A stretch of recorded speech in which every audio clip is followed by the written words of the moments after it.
বহু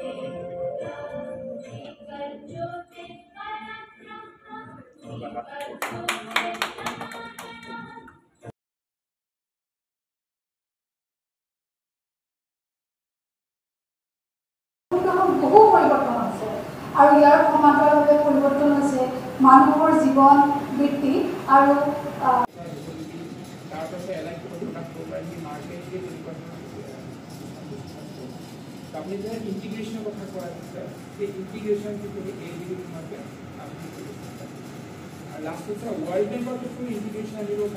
সেই ব্ৰহ্মপুত্ৰ কনক্লেভ এখন ইয়াৰে এটা চিন্তা চৰ্চাৰ অংশ বিশেষ।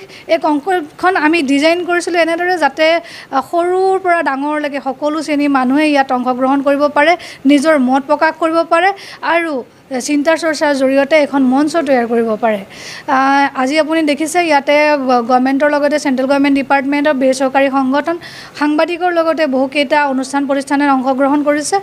আশা কৰিছোঁ ইয়াৰ জৰিয়তে এটা ভাল ৰিপৰ্ট আজি যি তৈয়াৰ হ'ব, এতিয়া আমাৰ অন দ্য প্ৰচেছত আছে, ৰিপৰ্টটো তৈয়াৰ হোৱা সম্ভাৱনীয়তা অধিক প্ৰকট হৈ আহিছে, যিহেতু খুব ৰিচাৰ্চ বা গৱেষণাৰ লগত জড়িত বিজ্ঞানীসকলে ৰিপৰ্ট তৈয়াৰৰ কামত নিয়োজিত হৈ আছে। গতিকে মই ভাবোঁ ই এটা সুন্দৰ পদক্ষেপ আৰু ইয়াৰ নিশ্চয়কৈ ইয়াৰ ইতিবাচক কোনোফালে নহয় কোনোফালে ইতিবাচক প্ৰভাৱ নিশ্চয়কৈ।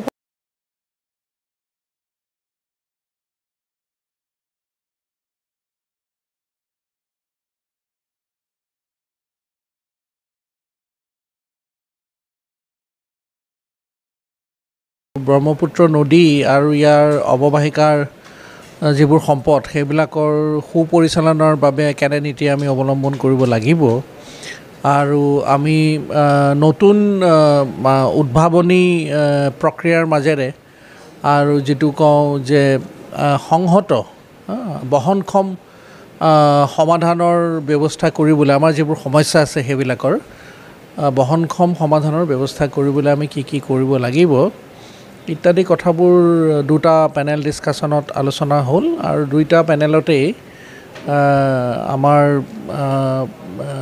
বিশেষজ্ঞ কেইবাজনো ব্যক্তিয়ে অংশগ্ৰহণ কৰি তেওঁলোকে অতি সাৰুৱাভাৱে কথাবোৰ আলোচনা কৰিলে। ব্ৰহ্মপুত্ৰখন আমাৰ সম্পদো আৰু বিপদো, সম্পদটো বেছি বিপদটো কম, কিন্তু মানুহৰ গ্ৰোথ যিটো পপুলেশ্যন গ্ৰোথ বা মানুহৰ জনসংখ্যা বাঢ়িছে, সেইকাৰণে এতিয়া প্ৰব্লেমটো হৈছে ব্ৰহ্মপুত্ৰৰ প্ৰব্লেম হৈ গৈছে।